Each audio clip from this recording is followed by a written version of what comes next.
Hello everyone and welcome to another H2 math crash course. So today we'll be going through functions. And so the outline is that I'll just give some general functions advice, then go through some of the content in functions, go through some questions, and then give a summary. Mainly what is the important things that you have to memorize for this chapter. So some general function advice is that whenever you have a function, you have that original function and sometimes you have an inverse function. But the thing is that you can only have one original function, and likewise you can only have one inverse function.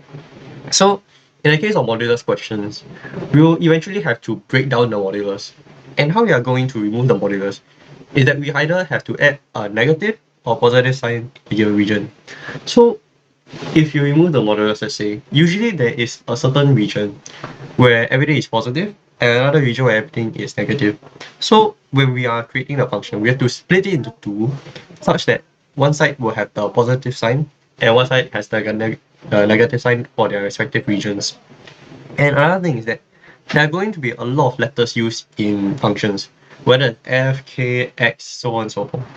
So it's important to just make sure that you don't have any duplicate letters. If the question already gives a certain letter, make a new letter for whatever given constant or expression you want to create. Then, if you have a given function which has a negative power, which is not the same as having an inverse function, this is just having a negative power, you can just multiply the function to both sides of the equation. So let's say f to the power of minus 1x is equal to x squared. If you apply an f to both sides, the f minus 1 will cancel out, so you just have x, and you have fx squared. Likewise, you can apply even more f's, so you can have fx equal ffx squared. So that's also possible, assuming it passes certain things. That should be possible. Then try not to describe your functions as it. So in this chapter, you may have to write quite a few sentences on whether the function is continuous, whether it's strictly increasing, the monoticity, the concavity. And so when you're doing it, be sure to be specific about which function you are talking about, because there's going to be normal functions, inverse functions, and so on and so forth. And so what there is in function is mainly these four different parts. What is a function and its terminologies? What is an inverse function? What is a composite function? As well as some graph drawing. And so first and foremost, it's important to know what is a function. So by definition, a function is a relation which maps each element in the set X to one and only one element in the codomain Y.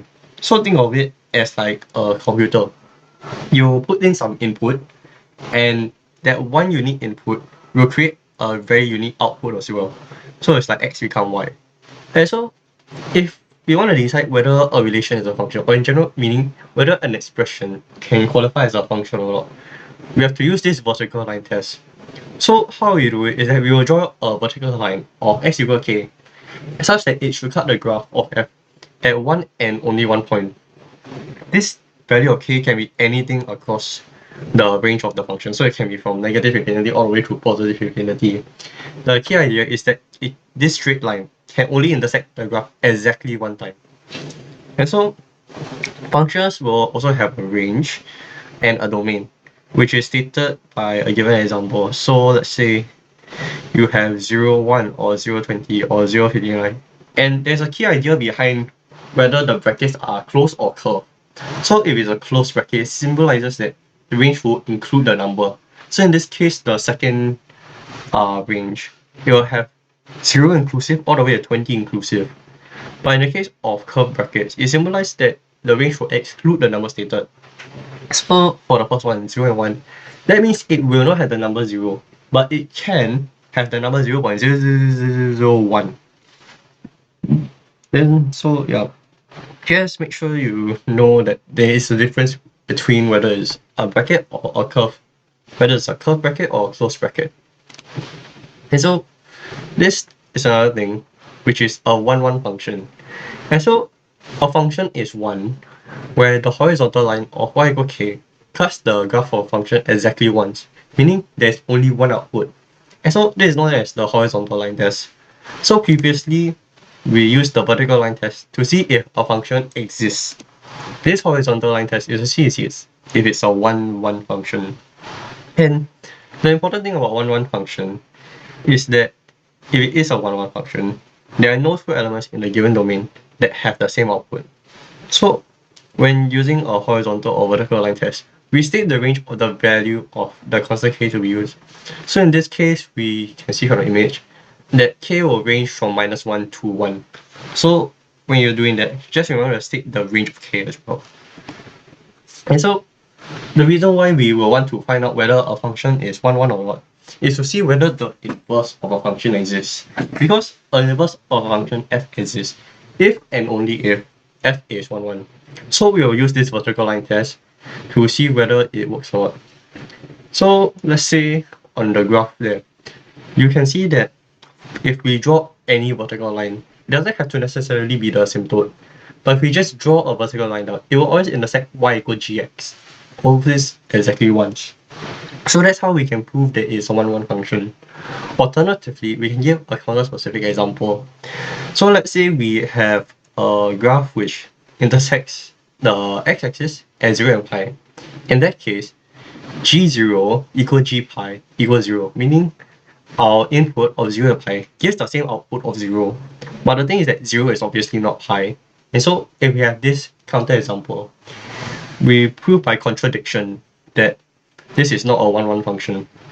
And so there are some properties of an inverse function that can be useful for solving questions. So actually, the inverse function and the original function will be symmetrical about the line y equals x. So on the graph, you can see a dotted line which is rather, at a 45-degree angle to the x-axis and the y-axis. And so that's supposed to represent the line y equals x. Why we do not use a solid line is because we are not actually using it. It's not actually part of the graph. And so the coordinates of AB in the original function we also translate to BA in the inverse function. So let's say it has coordinates of 1, 2 in the original function. In the inverse function, it will become 2, 1. And so this inverse function and the original function also have a reciprocal gradient of each other. So if the original function has a gradient of 2, the inverse function then has a gradient of 1 over 2. And so in a way, they are kind of a mirror of each other. And so how they mirror each other is in terms of their x and y coordinates. And then there's a reflection about the line y equals x. And lastly, their gradients are reciprocal to each other. So the next thing is a composite function, which is essentially two functions put together. So in a function, let's say g of x, you will start with using your fx first. So you put in the input, you get the output, which is fx. Then your new input is going to be whatever you got from fx. So it will become gfx. Note that gf is not equal to fg, sorry. gf is not equal to fg. So although both may exist, they may have different domains. Okay, for the composite function ff, it can exist, as I say in my previous tips, that you can apply f to each other, and they can be written as f squared, or ffx, or ffx. So, but the thing is that for a composite function to exist, the range of f has to be a subset in the domain of g. And so, yeah, that's the thing. Because if let's say whatever output you get from f does not lie in g, g cannot compute anything. So, and then likewise, the domain of gf has to be equal to the domain of f at least. Because if f cannot work, g will not be able to produce anything and the whole thing breaks down essentially. And so these are some functions that you may see in your questions. And so they may not necessarily come out, but I think they are interesting in their own way. So the first one is a periodic function, which basically means that the graph will repeat itself in the same segment. So after from 0 to 2, let's say x equals 0 to x equals 2, there's a certain circle, let's say. That circle will repeat itself from x equals 2 to 4, or like -2 to 0. So it basically just has an infinite domain. So an example of this will be like y equals sine x. But in the case of self-inverse functions, it just means that the inverse is equal to the original function. And of course, if you apply f to both sides, that means that f of x is equal to x, assuming they have the same domain. Alternatively, you can have symmetrical functions. So this can be something like y equal x squared. Or in this case, let's say they translate it about h units. So in that case, it will be symmetrical about the line x equal h. And so, how we want to prove that a function will be symmetrical is that we just replace x with minus x. And by right, it should still give the same result. Then lastly is something that I've only seen once in one of EJC's prelim papers. But I thought it was quite interesting and it was actually worth 10 or 14 marks. And so basically what this question was about ceiling functions, which is used in computing. So a ceiling function maps a real number to the least integer greater than or equal to x. So let's say 2.1 becomes 3 and then minus 3.8 becomes minus 3. So the last content is about graph drawing.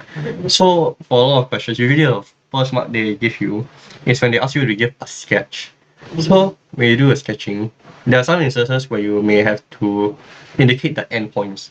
And when you indicate the endpoints, there's a difference between having shaded dots at the end and having non-shaded dots. So when you have a shaded dot, it means that the value is included. But if you have a non-shaded dot, that means the value is not included.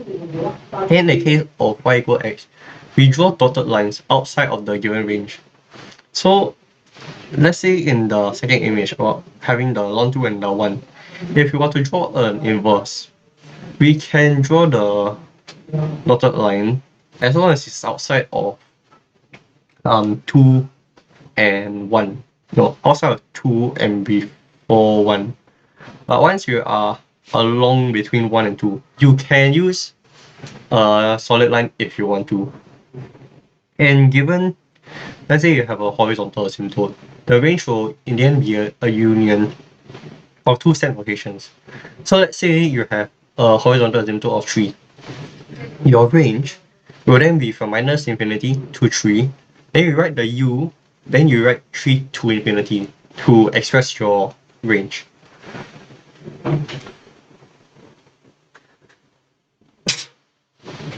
And so now will be about questions.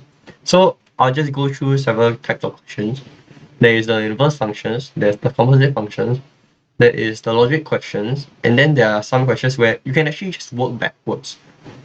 This is not necessarily a question type, but is one way where you have the opportunity to work backwards and forward at the same time, and you try and just work on the middle part. So the first part is just finding an inverse function. So when we try to find an inverse function, we let y equal fx, and then afterwards we try to make x the subject by expressing it in terms of y. So how we do it is that we put everything on one side, and then in this case we use completing the square, but you can also use your quadratic formula, which is like ax squared plus bx plus c equals 0. You can also use that to find the expression for x in terms of y. So afterwards, when you solve it, you eventually will get x equal y squared over 4 minus 1, the entire thing square root plus 0.5y.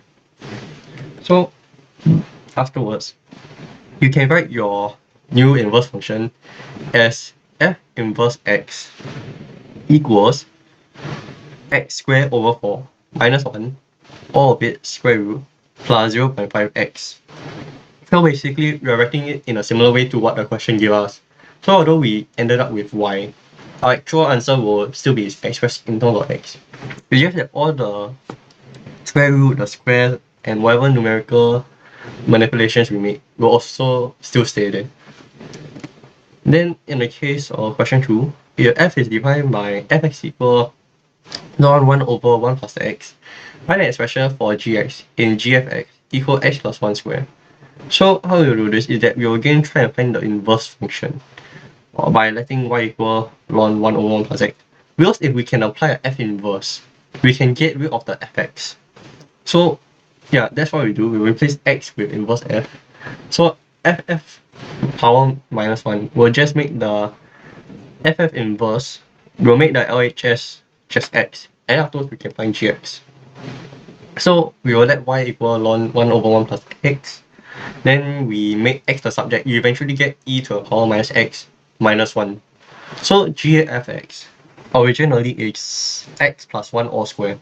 But then you replace x with inverse of x. You do that, then you just replace your right hand side. So afterwards you manipulate here and there, and then actually your gx is just e to the power of minus 2x. So that's how you can get a function by just multiplying it by its inverse. So the next one will be about composite functions. So in this question, the function f is defined by 1 over x squared minus 4. So we can find f inverse, and then we have to write down the domain of f inverse.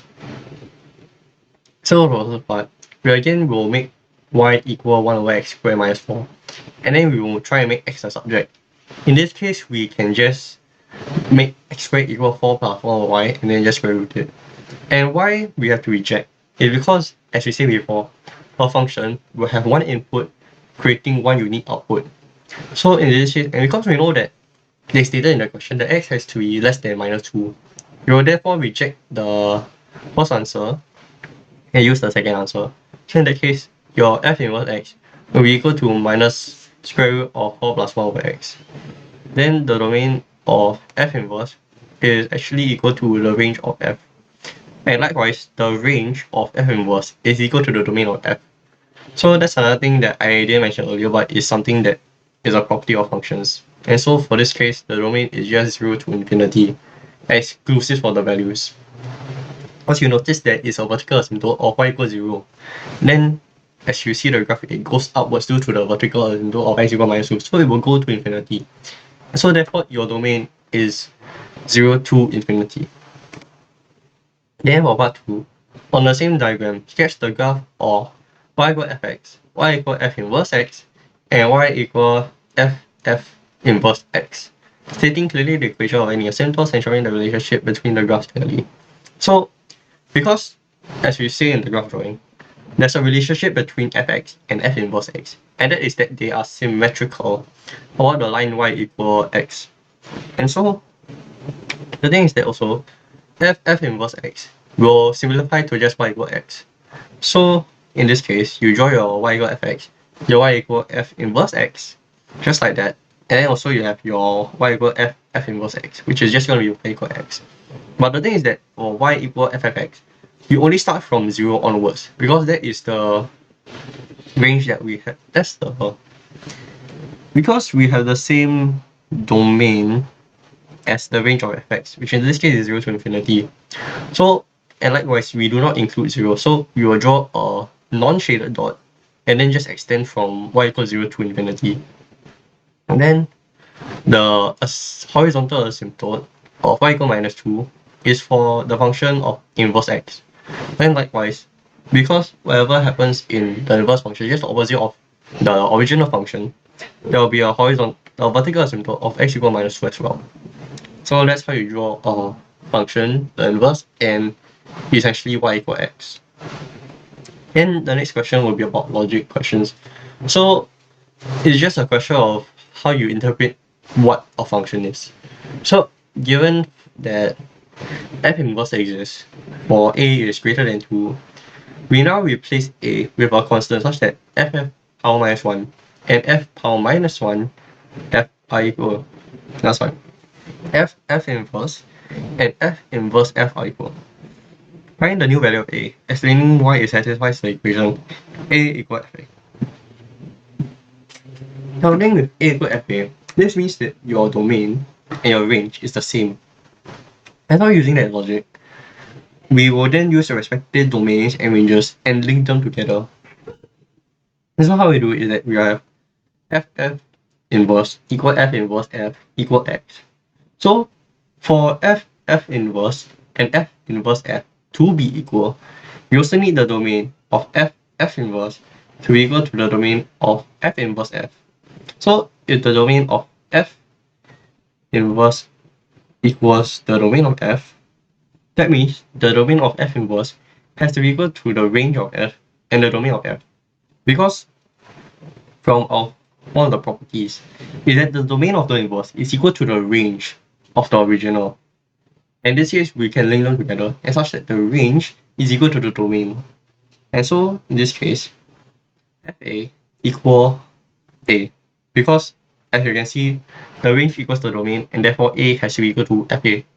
The last part about finding the new value of a was some part specific to this question, but that's not the main point, because that part was just using a graphing calculator. The key idea here is that it's just a matter of like philosophy and using logic to try and relate these two things together. So another one is if a function h is a decreasing function, meaning that the gradient is less than 0 and it's decreasing. And given that h exists, where given that f exists, where f is also a decreasing function, show that hf is an increasing function. Sorry about E there. So, no. So, okay, right. The question is supposed to say, if a function h is a decreasing function, and given that hf exists, where f is also a decreasing function, show that hf is an increasing function. So, for this, the answer is that if x2 is greater than x1, and f is increasing, that means that because x2 has a greater value than x1, the function, when you apply it, means that fx2 will be less than fx1. Other thing is that h is also decreasing. So when you do that, it is decreasing of the decreasing. So in a way, it opposites itself. So fx2 will be greater than fx1, and therefore hf is an increasing function. You don't need to have any specific number, for example. This is just using logic and how if you have a decreasing function, you have a function that because you're decreasing makes it lesser, but you're making it lesser also means it's a greater value in h, and therefore using that logic, hf will become an increasing function. A bit difficult to understand, but if you work it out, yes, it does make sense. Then the last scenario will be about working backwards questions. So given that fx is 1/3 times x minus 3 squared, or that minus 4, and g of x equal minus 2 ln 3 plus 4 ln 3 minus x. Find the expression for gx. So that is similar to the other question where you had your fx and gx. So basically what you are going to try and do is you try and create some sort of similarity between these two expressions. And then you try and make a comparison as to what the g was. So in this case, the answer is that we try and manipulate our gfx first. So you notice that we have an x minus 3 squared divided by 3. And then likewise, if you look at the properties of ln, you can actually convert your minus 2 ln 3 plus 4 ln 3 minus x. So if you create, you turn your 4 ln 3 minus x into an all square, not all square. Basically your 4 becomes 2 power square, your square translate upwards. Then likewise, you can use the logarithmic properties to bring your 3 to the denominator. Then you can try and simplify it by adding a minus 4 plus 4, which is basically plus 0, but we do it there to show the representation and try and create a minus 4 to be similar to your fx. Then afterwards, you can then insert your fx back in, and so now your gfx is equal to 2 ln fx plus 4. So that means your gx has to be equal to 2 ln x plus 4, because gfx means that we will take your g and do whatever with fx inside. So now that we have our fx, we can just let it be here. And so your gx is therefore your 2 ln x plus 4. Alternatively, you can apply f inverse inside the entire thing. So what will happen is that you need to find the inverse function and then you just apply it inside. And similarly, it should be able to simplify itself to the same answer. So that's all the questions I have. It's rather basic, but I think it brings about the main point. And the key learning points is that AB in a normal function will just translate to BA in an inverse function, and only draw the values of y equal x, or sketch the graph along the values for which x are in the domain. Then if you want to find gf and then the entire thing, let it be power minus 1. You can let y equal gf power minus 1, 5. Then you let gfy equal 5. Then insert y into the function and solve y. Yeah. So you create gf first. You apply the gf to the gf inverse. Then you can have your then you can insert y into a function and then just solve for y. Then if you're using the term xy, you can also use the quadratic formula to get to split x and y term from each other. So this is about trying to find the inverse. When you have your y and your x, then you somehow combine together. How you split them is using the quadratic formula. Inside the last part is that this is some of the stuff that you can try and memorize in advance whenever you are about to do a function question. This is mainly about the definitions and some of the terminology and properties of the different functions available. Some of these you don't necessarily have to memorize, such as what is a periodic function, what is a symmetrical function.